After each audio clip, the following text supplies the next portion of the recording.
Hello friends, നമ്മുടെ പുതിയ വീഡിയോയിലേക്ക് എല്ലാവർക്കും സ്വാഗതം. ഞാൻ ലക്ഷ്മി. എല്ലാവരും സുഖമായിട്ടിരിക്കണമെന്ന് വിശ്വസിക്കുന്നു. അപ്പോൾ നമ്മുടെ ഇന്നത്തെ വീഡിയോ എന്താണെന്ന് വെച്ചാൽ, നമുക്ക് എല്ലാവരുടെയും വീട്ടിൽ ശല്യമായിരിക്കും അല്ലേ, പാറ്റ, ഈച്ച, ഉറുമ്പൊക്കെ. അപ്പോൾ അതെല്ലാം മാറാനായിട്ടുള്ള ഒരു കിടിലൻ സൂത്രമുണ്ട്. കൂടാതെ ഇഷ്ടം പോലെ നമുക്ക് വളരെയധികം ഹെൽപ്ഫുൾ ആയിട്ടുള്ള കുറച്ച് ടിപ്പുകളും കൂടിയുണ്ട്. അപ്പോൾ നമുക്ക് വീഡിയോയിലേക്ക് പോകാം.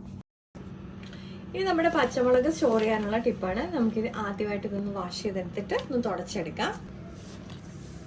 ഇതിപ്പോൾ ഞാനൊന്ന് തുടച്ച് എടുത്ത് വെച്ചിട്ടുണ്ട്. നമുക്കിനി ഇതിൻ്റെ തണ്ടൊന്ന് റിമൂവ് ചെയ്ത് കൊടുക്കാം. ഈ തണ്ട് ഇപ്പോൾ കളയണ്ട, നമുക്ക് ഇത് കൊണ്ടിട്ട് ഒരു കിടിലനായിട്ടുള്ള ഒരു ടിപ്പുണ്ട് കേട്ടോ. അപ്പോൾ നമുക്ക് ആദ്യം ഒന്ന് റിമൂവ് ചെയ്തൊക്കെ മാറ്റി വയ്ക്കാം.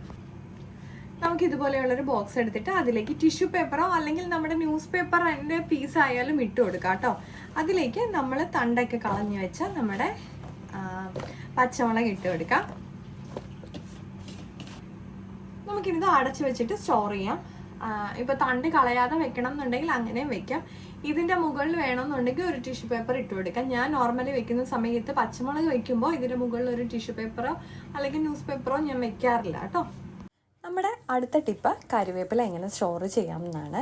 അപ്പോൾ അതിനായിട്ട് ഞാനിവിടെ കുറച്ച് കറിവേപ്പില എടുത്ത് വെച്ചിട്ടുണ്ട്. ഇതൊന്ന് ഞാൻ വാഷ് ചെയ്തിട്ട് ഒന്ന് തുടച്ച് മാറ്റി വെച്ചേക്കുന്ന കറിവേപ്പില. ഇതുപോലെയുള്ള ഒരു ബോക്സ് എടുക്കുക. അതിനുശേഷം നമുക്ക് ഇതിലേക്ക് ഒരു ടിഷ്യൂ പേപ്പർ ഇട്ട് കൊടുക്കാം. നമുക്കിതുപോലെ ഇതിൻ്റെ സൈസ് അനുസരിച്ചിട്ട് പ്ലേസ് ചെയ്ത് കൊടുക്കാം. അതിനുശേഷം നമ്മുടെ കറിവേപ്പില നമുക്ക് ഇതുപോലെ ഇട്ട് കൊടുക്കാം. ഇതിപ്പോൾ ഞാനെല്ലാം ഏകദേശം ഉതിർത്തെടുത്ത് വെച്ചേക്കുന്നതാണ്. നമ്മൾ തണ്ടോടുകൂടി വേണമെന്നുണ്ടെങ്കിൽ അങ്ങനെ വേണമെങ്കിൽ നമുക്ക് ബോക്സിൽ നിറച്ചു കൊടുക്കാം. ഇപ്പം നമ്മുടെ ബോക്സിലേക്ക് ഇത് ഫില്ല് ചെയ്ത് കൊടുത്തിട്ടുണ്ട്. നമുക്ക് ഇതിൻ്റെ മുകളിലും കൂടെ ഒരു ടിഷ്യൂ ഇതുപോലെ വെച്ച് കൊടുക്കാം. ഒരുപാട് പ്രസ് ചെയ്യണം എന്നില്ല, ജസ്റ്റ് ഒന്ന് ഇതിലേക്ക് വെച്ച് കൊടുത്താൽ മാത്രം മതി. നമുക്ക് ക്ലോസ് ചെയ്തിട്ട് നമ്മുടെ ഫ്രിഡ്ജിൽ വെച്ച് കൊടുത്താൽ മതി. നല്ല ഫ്രഷ് ആയിട്ട് നമുക്ക് സൂക്ഷിക്കാൻ പറ്റും. പക്ഷെ നമ്മൾ ഒരു കാര്യം ചെയ്യണം, ഇടയ്ക്ക് ഒന്ന് ഈ നമ്മൾ ടിഷ്യൂ പേപ്പർ, മേളത്തെ ടിഷ്യൂ പേപ്പർ ഒന്ന് മാറ്റി നോക്കണം.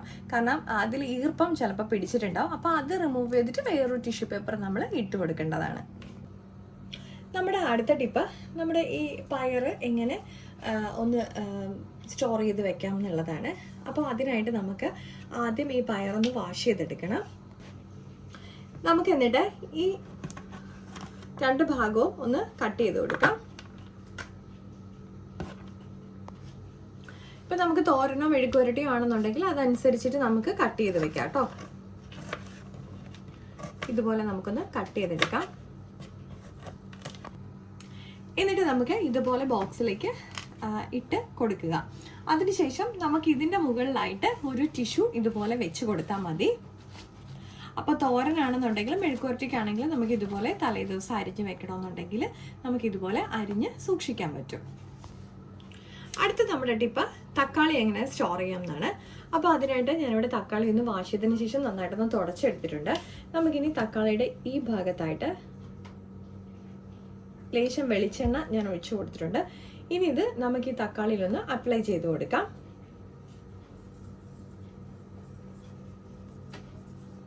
നമുക്ക് ഇതിൽ കംപ്ലീറ്റ്ലി ഒന്ന് അപ്ലൈ ചെയ്തതിന് ശേഷം നമ്മുടെ ഫ്രിഡ്ജിൽ നമുക്ക് സ്റ്റോർ ചെയ്ത് വെച്ചാൽ മതി.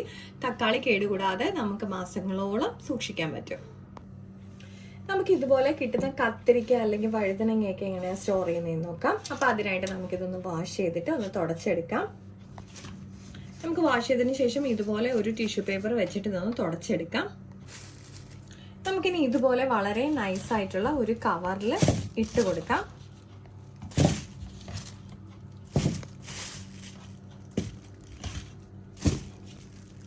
നമുക്കിനി ഇതിൻ്റെ എയറൊക്കെ ഒന്ന് ജസ്റ്റ് ഒന്ന് കളഞ്ഞതിന് ശേഷം നന്നായിട്ടൊന്ന് ഇതുപോലെ ടൈറ്റ് ചെയ്ത് നമുക്ക് ഫ്രിഡ്ജിൽ വെച്ച് കഴിഞ്ഞാൽ നമ്മുടെ കത്തിരിക്ക അല്ലെങ്കിൽ വഴുതനങ്ങയൊക്കെ നല്ല ഫ്രഷ് ആയിട്ട് നമുക്ക് സൂക്ഷിക്കാൻ പറ്റും.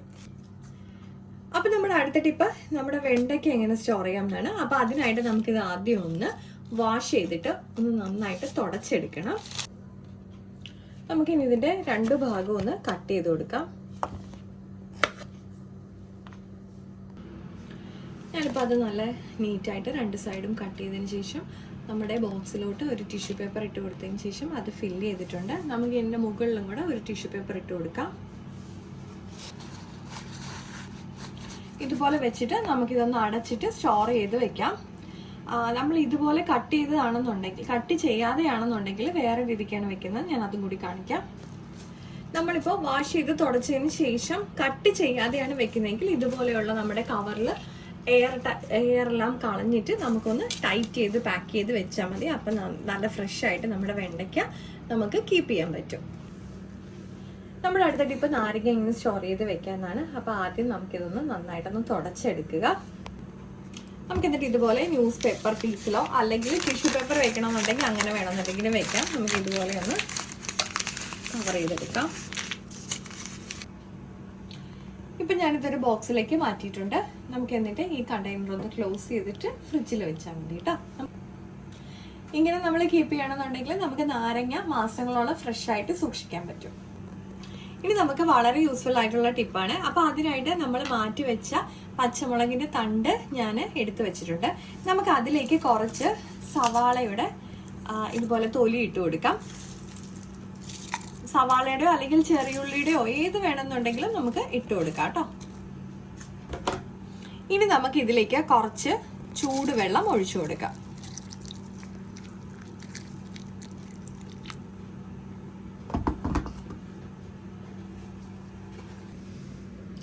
നമുക്ക് ഈ ചൂടുവെള്ളത്തിലേക്ക് 5-6 ഗ്രാമ്പും കൂടെ ഇട്ട് കൊടുത്തിട്ട് ഒന്ന് മിക്സ് ചെയ്ത് കൊടുക്കാം.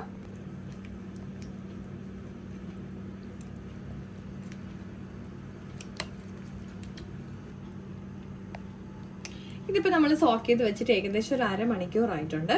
അപ്പം നമുക്കിനി ഇതൊന്ന് സ്ട്രെയിൻ ചെയ്തെടുക്കാം.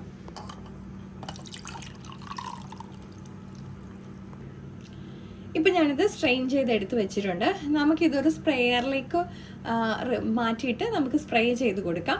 അതുപോലെ തന്നെ നമുക്കൊരു നമ്മുടെ ടവല് വെച്ചിട്ട് നമുക്ക് നമ്മുടെ കൗണ്ടർ ടോപ്സും അതുപോലെ നമ്മുടെ കിച്ചൺ കബോർഡ്സ് എല്ലാം നന്നായിട്ട് തുടച്ചു വിടാം. അപ്പോൾ പാറ്റ, അതുപോലെ ഈച്ച, പല്ലി, പിന്നെ നമുക്ക് ഉറുമ്പ് അതുപോലെയുള്ള എല്ലാം മാറാൻ വേണ്ടിയിട്ട് വളരെ ഹെൽപ്ഫുള്ളാണിത്. അപ്പോൾ എല്ലാവരും ട്രൈ ചെയ്ത് നോക്കണം കേട്ടോ. അപ്പം നമ്മുടെ ജോലിയെല്ലാം കഴിഞ്ഞതിന് ശേഷം നമുക്കിതുപോലെ നമ്മുടെ കൗണ്ടർ ടോപ്സ് ഒക്കെ ഒന്ന് തുടച്ചിടാം. അപ്പം നമ്മുടെ ഇന്നത്തെ ഹെൽപ്ഫുൾ ആയിട്ടുള്ള എല്ലാ ടിപ്സും എല്ലാവർക്കും ഇഷ്ടപ്പെട്ടിട്ടുണ്ടെന്ന് വിചാരിക്കുന്നു. അപ്പോൾ ലൈക്ക് ചെയ്യാനും ഷെയർ ചെയ്യാനും കമൻറ്റ് ചെയ്യാനും മറക്കല്ലേ. അതുപോലെ തന്നെ ആദ്യമായിട്ടാണ് നമ്മുടെ ചാനൽ കാണുന്നതെങ്കിൽ സബ്സ്ക്രൈബ് ചെയ്ത് സപ്പോർട്ട് ചെയ്യണേ. മറ്റൊരു വീഡിയോ കാണുന്നവരെ നന്ദി, നമസ്കാരം.